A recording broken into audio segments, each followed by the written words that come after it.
Okay, Rabbi, say we're on DAF Samach Beis Amud Aleph. Excuse me. And we were discussing the machlokas between Rabba and Rav Chisda.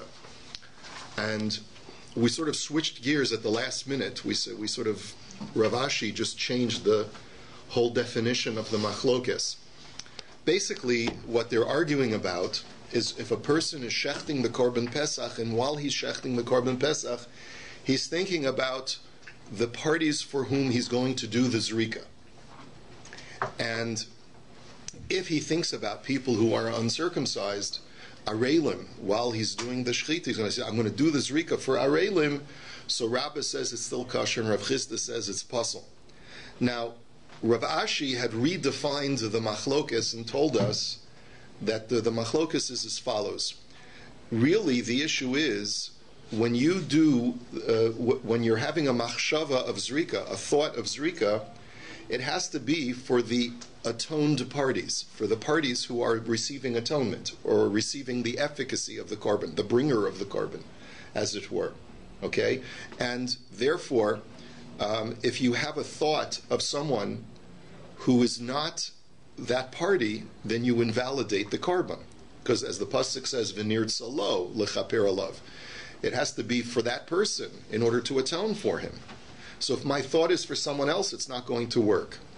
Comes along Rabba and says that that's only true if when I'm thinking about the wrong person, that wrong person is capable of bringing that korban.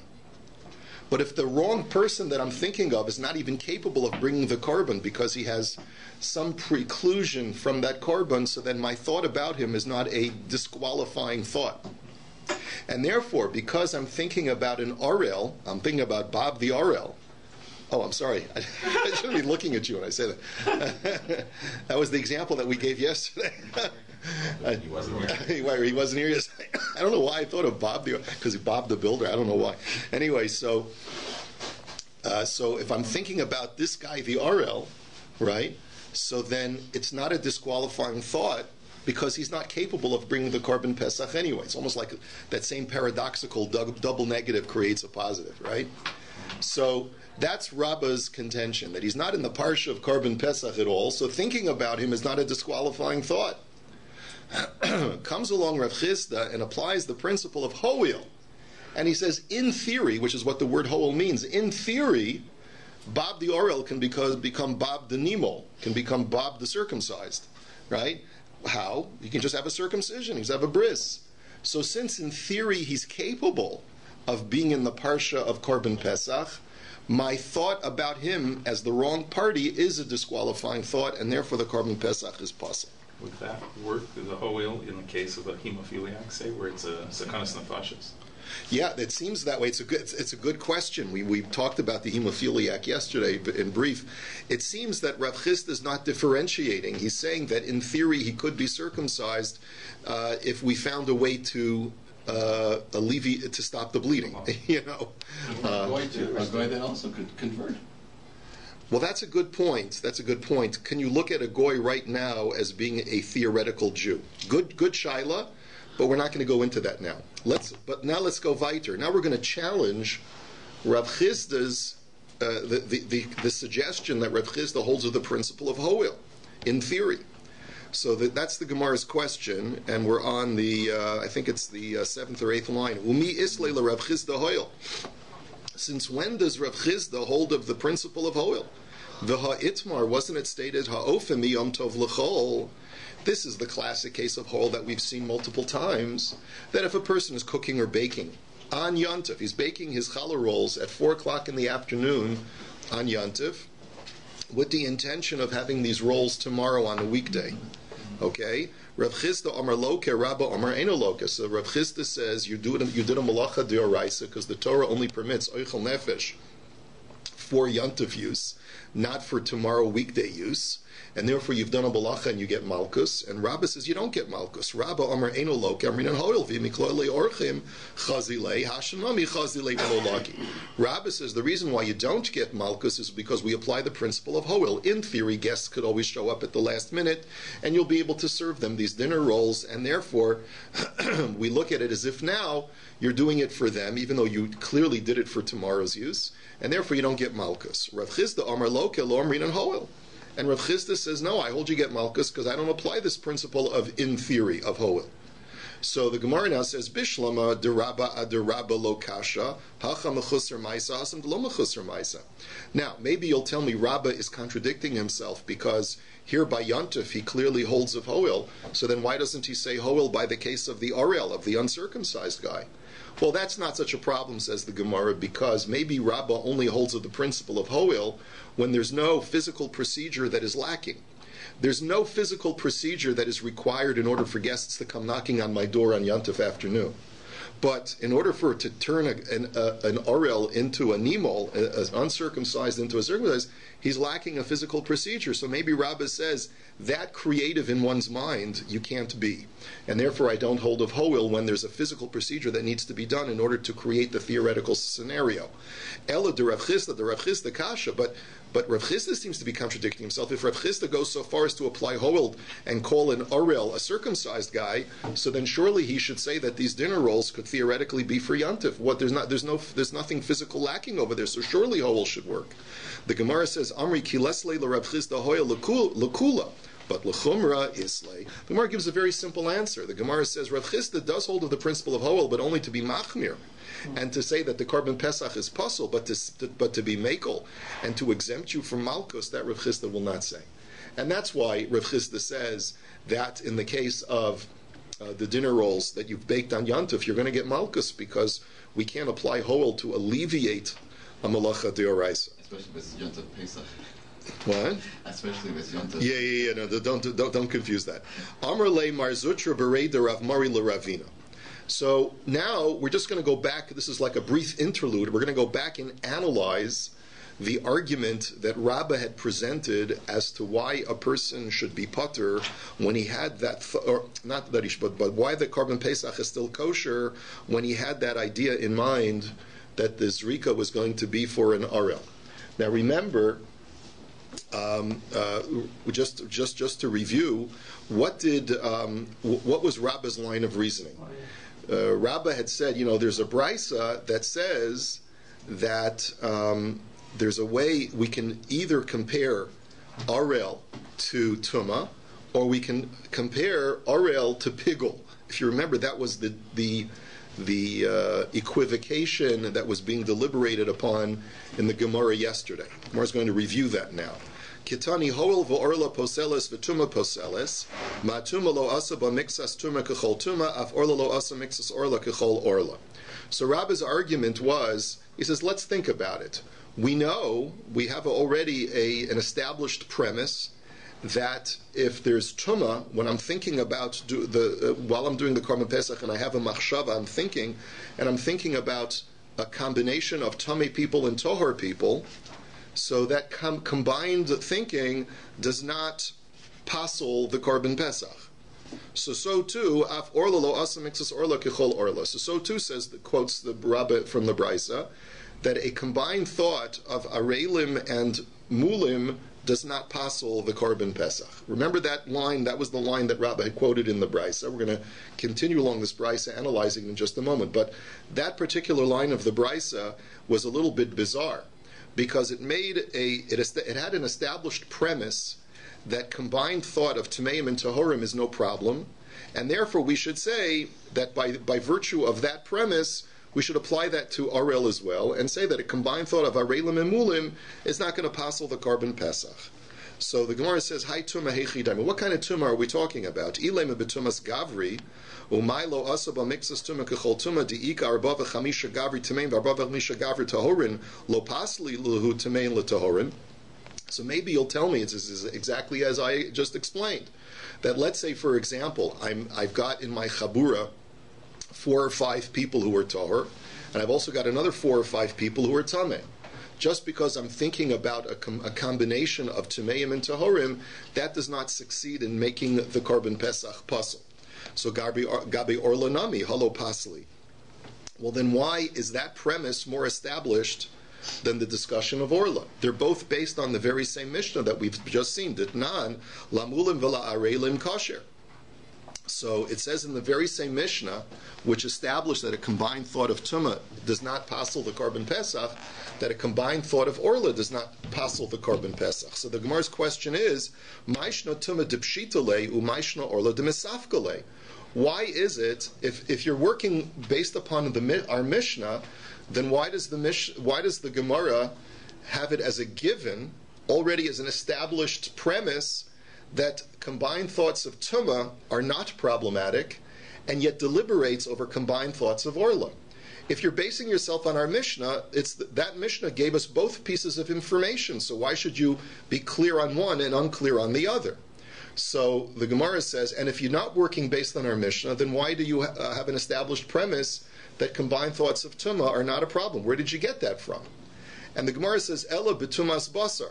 So rather, we must conclude that we're not working on our Mishnah, we're not basing ourselves on the Mishnah, but rather we're talking about tumas basar, which means that when the Mishnah talks about combined thoughts of Tumah, it's not referring to combined thoughts of the bringers of the Korban, but rather combined thoughts about the meat of the Korban itself, where, or not thoughts, but rather where the status of the meat, part of it is Tameh and part of it is Tahor.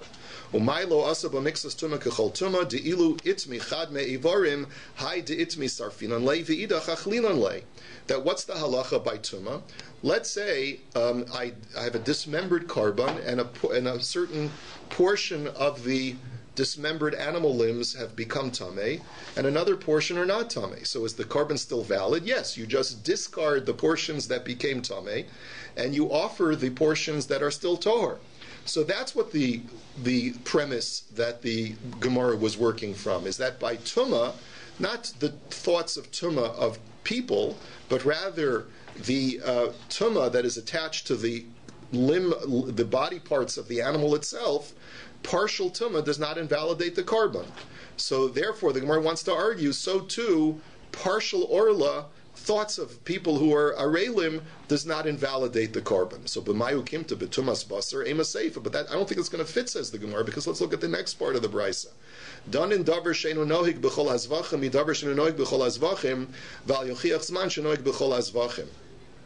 So the Gemara, if you recall, the Gemara was going back and forth trying to establish whether Orla was more analogous to Tumah or whether it's more analogous to Pigel. Remember, that was the whole back and forth of the Gemara yesterday. So on the one hand, the Gemara says maybe Orla is more analogous to Tumah, but on the other hand, maybe it's more analogous to Pigel. And the Gemara had said that a partial thought of Pigel completely invalidates the Korban, and therefore perhaps a partial thought of Orla will also completely invalidate the Korban. So the Gemara had wanted to argue as follows. It's better to create the analogy between Orla and Tumah than between Orla and Pigel. Why? Because the Gemara had said that Orla and Tumah are unique to Korban Pesach, whereas Pigel is universal to all Karbanos. What do we mean by that? That with all other Karbanos, as the Gemara is going to speak out momentarily, even if you're an Arel or you're Tameh, you're still allowed to bring a Korban. It's only by Pigel, it's only by Korban Pesach where we say that if you're an Arel or a Tameh, you cannot participate in the Korban Pesach. And the Gemara is going to speak that out. Umay Tumah. So what Tumah? In what sense is the Gemara referring to Tumah in this part of the Brisa? What do you mean that the laws of Tumah, if we're talking about the meat itself of the Korban, what do you mean it only applies to Korban Pesach and not to other Karbanos? The laws of Tumah clearly apply to other Karbanos. If any Korban becomes Tameh, it's unusable. Elapshita betumas gavri. So clearly, the second part of the Brisa is talking, when it mentions the word Tumah, it's referring to people who are Tameh. Umay enu noeg b'chol hazvachim. And what does it mean that it doesn't apply to other Karbanos? De'ilu b'chol hazvachim oral v'tameh mishalchin karbanosehen. Ve'ilu b'pesach oral v'tameh ein mishalchin pischehen. Because by all other Karbanos, if I'm an Orel or a Tameh, I can still bring the Korban. I may not be allowed to enter into the Beis HaMikdash because I'm Tameh, but I can send my Korban via proxy and have the atoning Korban on my behalf. By Korban Pesach, it's the only type of Korban if I'm an Orel or if I'm Tameh, I cannot even participate via proxy in the Korban. So that's clear that at this stage in the Brisa, when the Gemara refers to Tumah, it's talking about Tumas Gavri. It's talking about people who are Tameh, not the flesh of the Korban, which is Tameh. So Reisha betumas basar v'seima v'seifa betumas Gavri, question mark? So you suggesting now, you would try to argue that the first part of the Brisa is not talking about thinking about Tameh people, but rather talking about the Tumah of the meat of the Korban. And now you're switching and talking about the Tumah of people. That doesn't make any sense. So Amar Lei in Shem Tumah Kaparich. So the answer is yes. Sometimes you'll find that a Gemara will look at a topic in a more generic, universal fashion and say, look, even though the word Tumah can encompass both people who are Tameh and the flesh of the Korban that is Tameh, since it's the same topic of Tumah, we have a right to switch back and forth in our analogies. And therefore, in the first part of the Brisa, we were talking about comparing Orla, thoughts about Arelim, to Tameh meat. And in the second part of the Brisa, we're comparing Orla to thoughts about Tameh people. Right? And so, therefore, the Gemara says, it is possible to do that, even though it's a little bit contrived. But nevertheless, it is possible for a brisa to do that. Alternatively, you could say that the seifa is also talking about the tumah of basar and not about the tumah of people. So what does it mean that tumas basar does not apply to other karbanos? What do you mean? Tumah does apply to other karbanos. De'ilu b'chol hazvachim bein shenitma chelev ubasar kayim bein shenitma basar v'chelev kayim zorkes adam. Ve'ilu b'pesach nitma chelev ubasar kayim zorkes adam nitma basar v'chelev kayim eno zorkes adam. The Gemara says there is a unique aspect of tumas basar that applies only to the Korban Pesach. What is that? What is that? It's as follows. Normally, by other karbanos, there's the portion of the animal that is eaten by human beings, and there's the portion of the animal that is burnt on the mizbeach.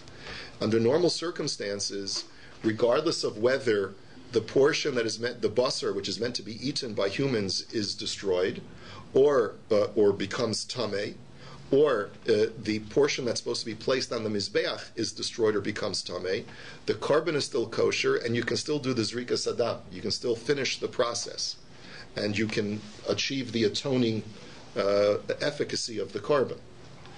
Korban Pesach is unique. Because Korban Pesach, the whole function of the Korban Pesach is that the people should eat it, therefore the halacha would be as follows. If the chelev, if the fats that are supposed to be burned on the mizbeach become tameh, so then you can still do the zrikas adam of the Korban Pesach. But if the chelev is intact and the basar becomes tameh, the carcass of the animal becomes tameh, then the Korban Pesach now is invalid and you can no longer do the zrika. So that's the unique feature of tumas basar that applies only to Korban Pesach.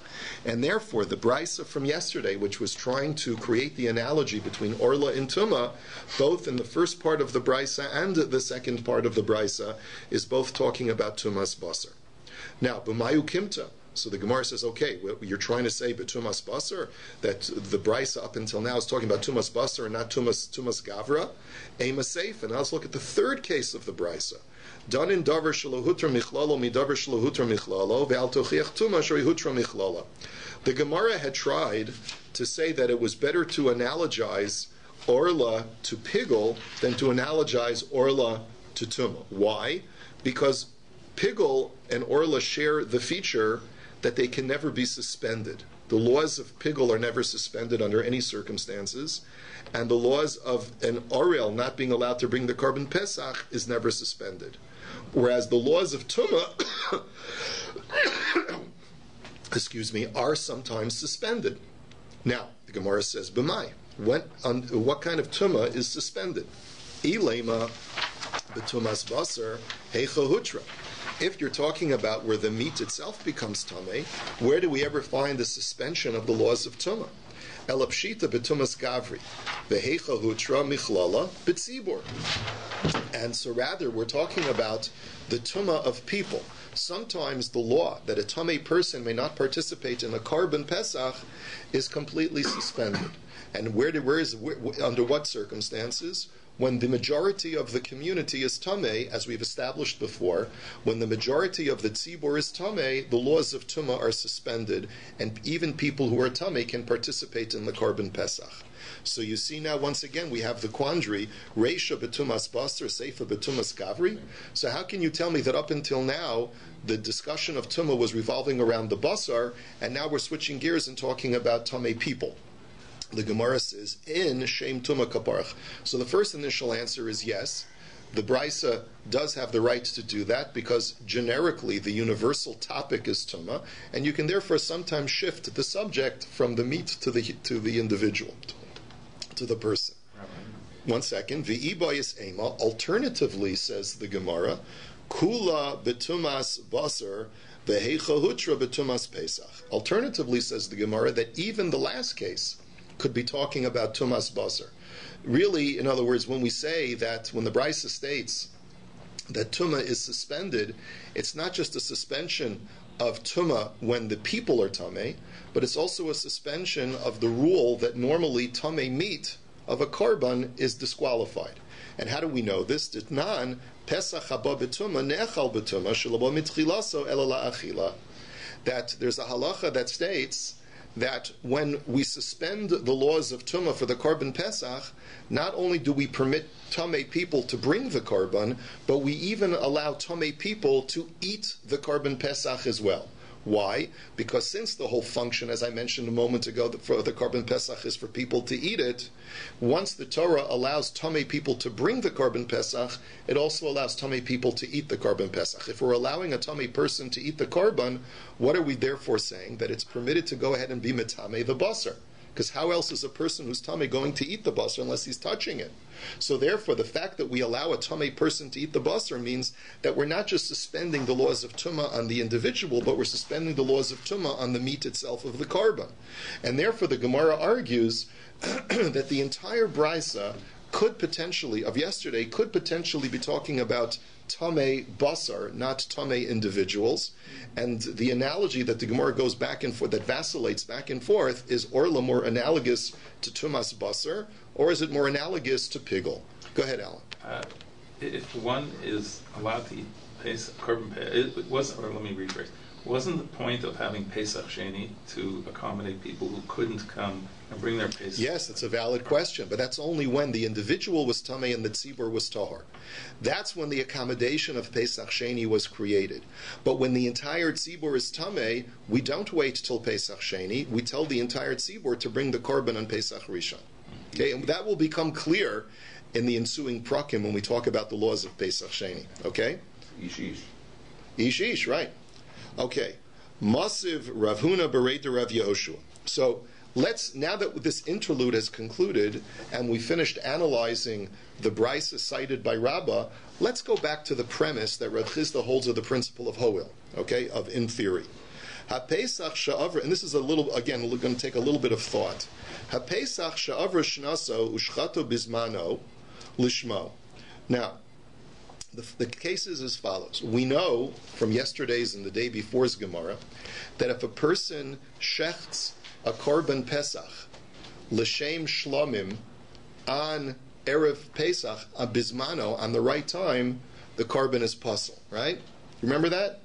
If he shechts it shalo bismano and shalo lishmo, meaning that he shechts it in Adar or Rosh Chodesh Nisan or whenever he shechts it, and he shechts it with Shalol Lishmo for the wrong reason, the two negatives turn into a positive and it's a kosher korban shlamim. Do you remember that part as well?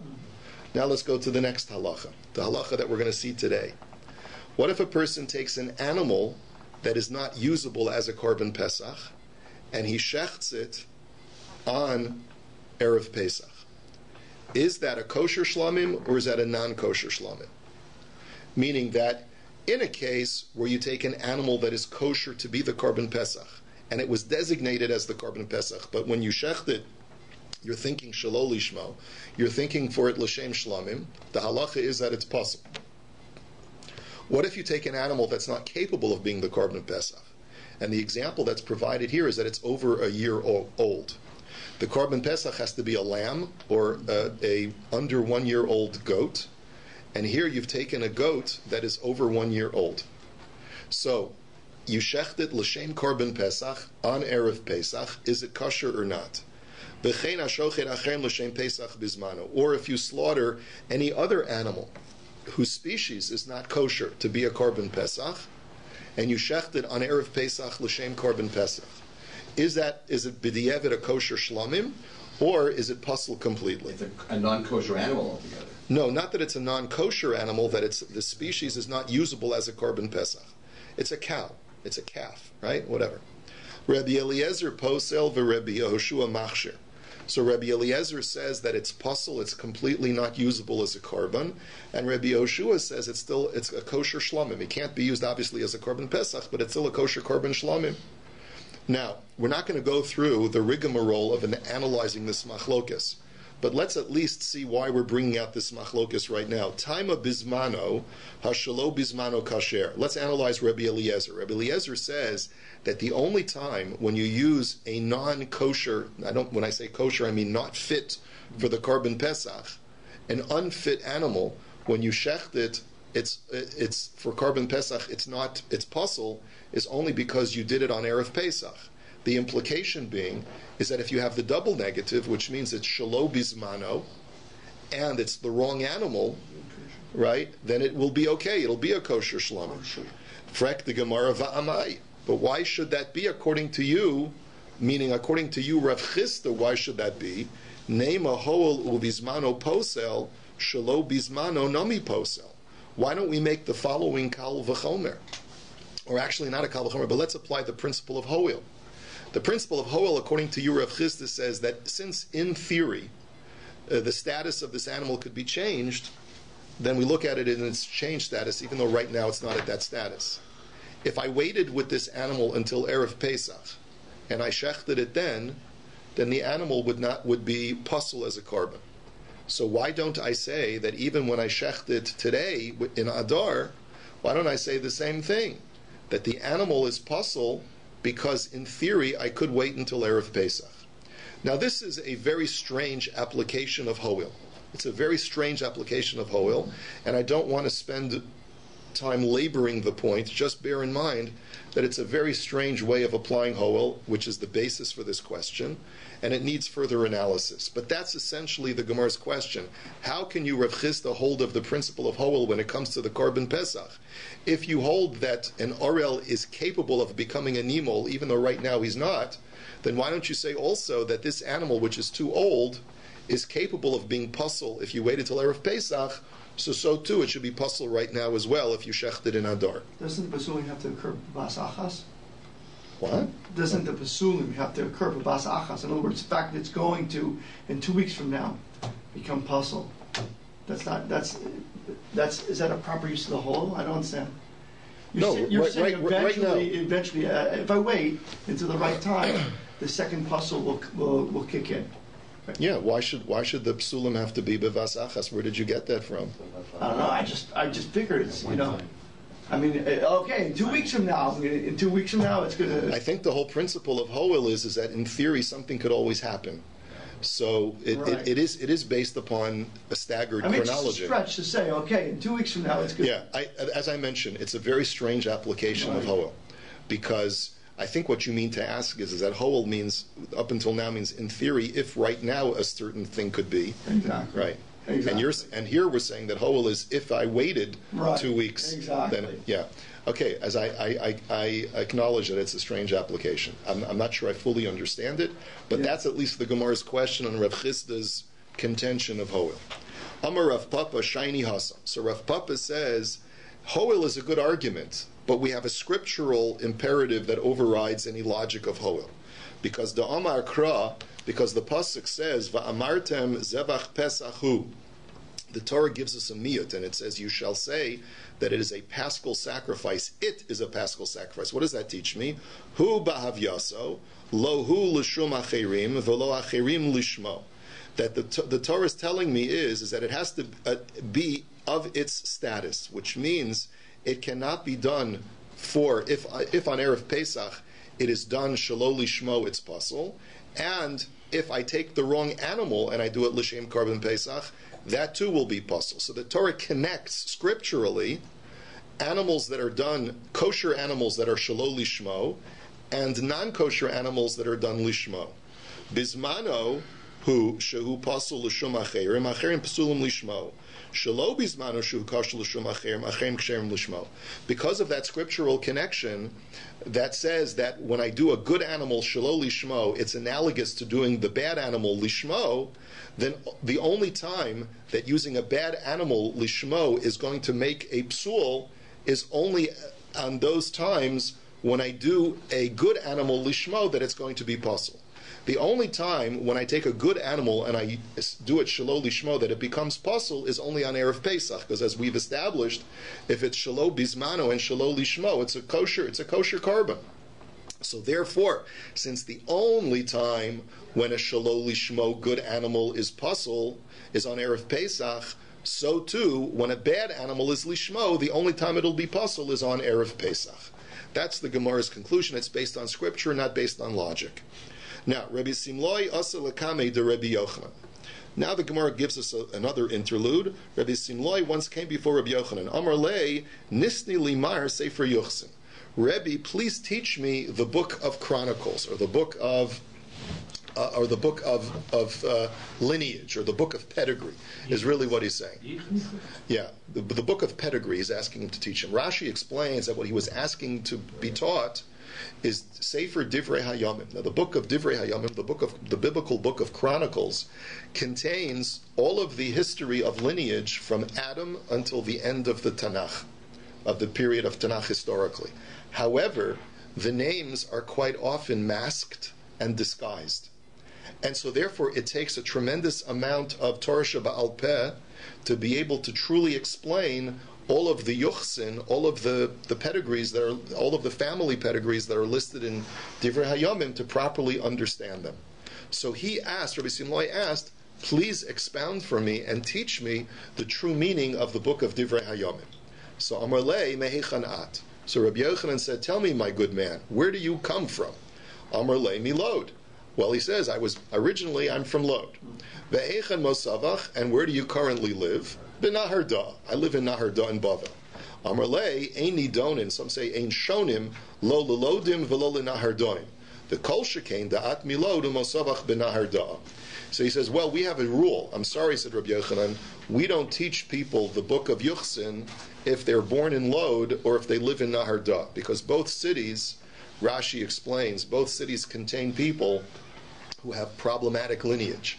And therefore, the book of Yuchsin, the true meaning of Divrei Hayamim, is only appropriately taught to people who themselves are of proper pedigree.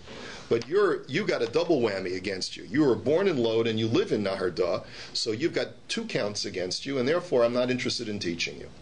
So some say, Rashi says that some say that this was just a dichoi ba'alma, that he was just trying to get rid of the guy, and he created this excuse, and some say that this was a legitimate argument.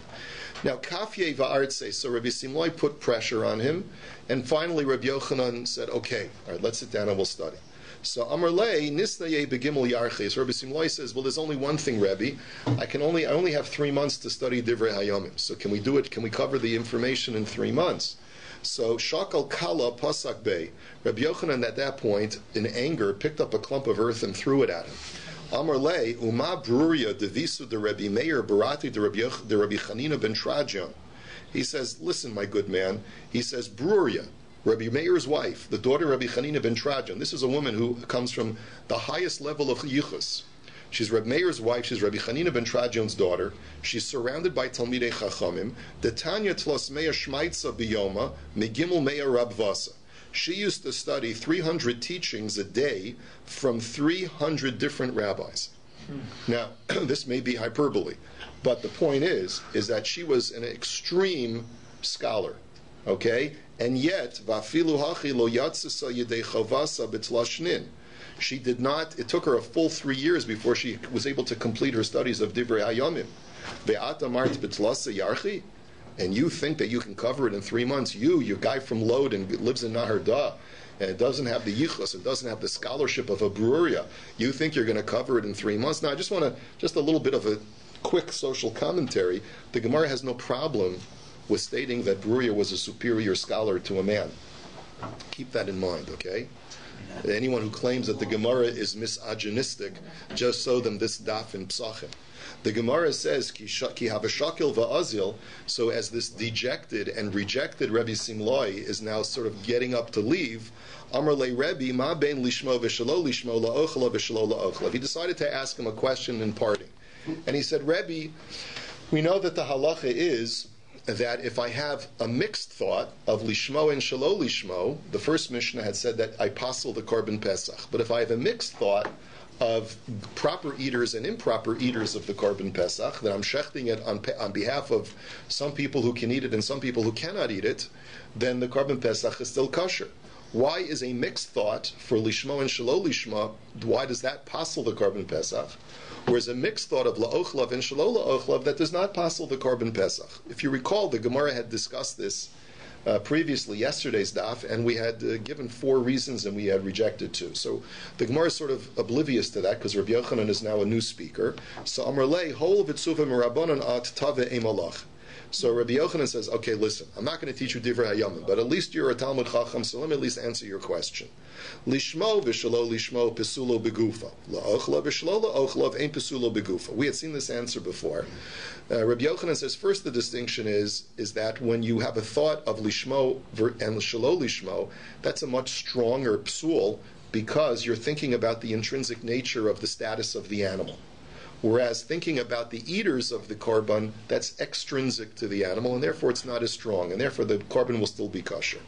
Lishmo v'shalo lishmo ef shalavar isuro, la'ochla v'shalo la'ochlav ef shalavar isuro. Second difference is as follows. When you're having thoughts of lishmo and shalo lishmo, you're not able to identify or separate out the forbidden portion of the animal. But when you're thinking about proper eaters and improper eaters, you are allowed to separate out the portion of the animal that had been designated for the improper eater and sort of buy him out, so to speak, like Rashi speaks out. In other words, let's say I had 5 people in my chabura that I was shechting the Korban Pesach for, and I discovered that one of the people that I was thinking about, Tom, is not capable of eating the Korban Pesach. So all I do is, well, we had set aside 1/5 of the animal for Tom, so let's pay Tom for his portion, and then the rest of us will eat it. 4 of us will eat it instead of 5 of us. Okay, so it's much easier to separate out the portion of the animal that's not good when you're thinking about eaters than when you're thinking about the intrinsic status of the animal. Okay? And now a third difference. Lishmo v'shalo lishmo yeshno bedalet avodos la'ochel v'shalo la'ochav eina bar b'avodos. Another difference that we had seen before is that the psul of shalo and shalo lishmo can be, you can have an improper thought at any stage of the 4 stages of avoda, shchita, kabbalah, holacha, and zrika, and that will invalidate the korban, whereas improper thoughts of the eaters only invalidates the korban at the time of shchita, as we've established before, if you recall. And therefore, says Rabbi Yochanan, that's another indication that thoughts about eaters is not as powerful of a psul as thoughts of shalo lishmo. And finally, lishmo v'shalo lishmo yeshno b'tzibur kibayachid la'ochla v'shalo la'ochlav eino b'tzibur kibayachid. And the fourth difference, says Rabbi Yochanan, is, as we've also seen before, is that a psul of lishmo and shalo lishmo, thinking about the wrong korban when you're shechting or doing the avod in this animal, is something that can passel the korban, whether it's a communal korban or an individual korban. Whereas thinking about the wrong party, the wrong persons, is only something that can passel the animal when you're dealing with an individual korban. It belongs to Tom, and I'm thinking of Dick instead of Tom, right? Whereas if it's a community korban, if it's a korban tzibor, there's no such thing as thinking about the wrong party because it's owned by the public. And therefore I can't think of the wrong party. Any person I'm thinking of is part of that public entity. So therefore there's no such thing as shalo la'ochlav when you're dealing with a korban tzibor. So those 4 differences are what demonstrate that a psul of shalo lishmo is a much more potent psul, and therefore even a partial thought of shalo lishmo will invalidate the korban, whereas a partial thought of shalo la'ochlav will not invalidate the korban. Rav Ashi agrees with everything that's been said, but he has a technical issue. He says, Psulo begufo v'ef shalavar isuro chada milsahu. Dematam omer psulo begufo mishum di'ef shalavar isuro. Rav Ashi says that when you think about it, two of the distinctions that Rabbi Yochanan drew between Shelo Lishmo and Shelo La'ochlav are really one and the same. He said that the reason that one is intrinsic and one is extrinsic. He says, why is one intrinsic and one extrinsic? Where he says that one is psulo begufo, a thought of shelo lishmo is intrinsic to the animal, whereas thoughts of shelo la'ochlav is extrinsic because it's talking about the bringer of the korban. But why is that true? Why is one intrinsic and one extrinsic? For the very simple reason that you can separate out the isser when you're thinking about eaters, because you can identify that each person had an ownership portion of that animal, and you can therefore segregate out the puzzle person's ownership portion. But when it comes to an improper thought about the korban itself, you can't separate out that improper thought because it's either completely lishmo or it's completely shelo lishmo. And therefore, even a partial thought of shelo lishmo permeates the entire animal. It cannot be separated out. So essentially, Rav Ashi says they're one and the same. So really, instead of there being three distinctions, says four distinctions, Rav Ashi, there's only three distinctions. Okay, fine. Now a very short agadata. We're almost done. Amar Rami bar Rav Yuda Amar Rav miyom shenigna sefer yuchsin tashash kochan shel chachamim v'cheha meor eineim. From the day that the oral tradition of Sefer Yuchsin was hidden away, meaning it seems like from this Gemara that there was some scroll or some kind of writ that clarified the proper pedigree of the Jewish people from Adam until the closing of Tanakh by properly clarifying the names of the people that are chronicled in Divrei Hayamim. When that scroll was hidden away, the strength and the eyesight of the Chachamim faded and dimmed and grew weak, because essentially it sort of, now the question is, why was it hidden away, and under what circumstances was it hidden away? It's very unclear from this Gemara. We'll have to rely on future Gemaras to really get a better grasp on this, but it sounds like almost that the reason why it was hidden away was because we didn't want to challenge this sage versus that sage. You're from a good yichus, you're from a bad yichus, therefore I'm going to listen to you, I'm not going to listen to you. Once Chazal relied on Talmudic thought as the prevailing criterion of determining what halacha is, they didn't want to give more weight to one sage over another sage based purely on his yichus. And so that could have been a deliberate reason to hide the Sefer HaYuchsin. But at the same time, this weakened the sages, because now anyone can insert himself into the rabbinic community without having to present his press card of saying, here's my yichus. Okay, there's a lot more to say on this. Amar Mar Zutra Bein Atzel LaAtzel Ta'inu Dalad Mea Gimali de Drasha. Mar Zutra just says, as an illustration, there's one paragraph in Divrei Hayomim, which is from Divrei Hayomim Aleph Perek Tes, which talks about a man whose name was Atzel, and then it enumerates all of his descendants, and then it says at the end of this section, it says, these are the children of Atzel.